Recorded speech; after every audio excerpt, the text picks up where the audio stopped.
ঈদের সিনেমার প্রস্তুতিতে বরাবরের মতোই এগিয়ে থাকছেন চিত্রনায়িকা বুবলি। চলতি বছর ঈদুল আজহায় তার অভিনীত জঙ্গলি সিনেমাটি মুক্তি দেওয়ার ঘোষণা দেওয়া হয়েছিল, কিন্তু কাজ শেষ না হওয়ায় মুক্তি পায়নি।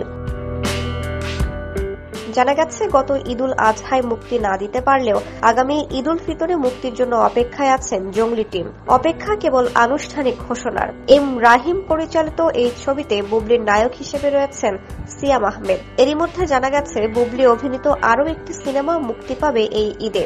ইতোমধ্যে ছবিটির শুটিংও শুরু করেছেন বুবলি। কক্সবাজারে নানা লোকেশনে চলছে এর শুটিং। জাহিদ জুয়েল পরিচালিত ছবিটির নাম পিনিক। এতে বুবলির বিপরীতে রয়েছেন আদর আজাদ।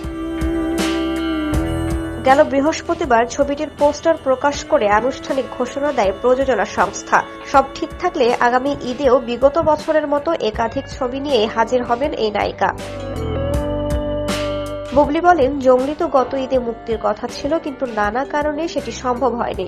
এখন ছবিটি আগামী ঈদে মুক্তি পাবে কিনা অফিসিয়ালি সেটা এখনো জানানো হয়নি। এরই মধ্যে নতুন একটি ছবিতে চুক্তিবদ্ধ হলাম, শুটিংও শুরু করেছি, এটাও মুক্তি পাবে ঈদে।